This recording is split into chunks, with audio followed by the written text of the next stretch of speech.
The Calexico Police Department is still looking for at least 4 suspects involved in a shooting where one of the bullets penetrated a home with people inside. Good evening. Thank you so much for choosing to be with us tonight. I'm Scott Gross.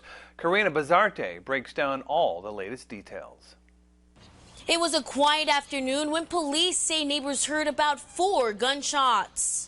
The shooting happened last Thursday on the west side of the city. Calexico police say a group of men approached another group and started arguing. Some words were exchanged. At one point, somebody opened fire. Nobody was hurt.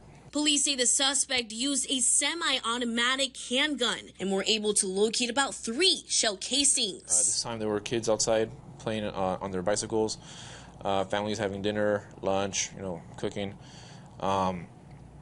When the shooting occurred, one of the bullets actually penetrated through a studio garage, which led to a kitchen, which could have led to somebody being hurt inside the residence.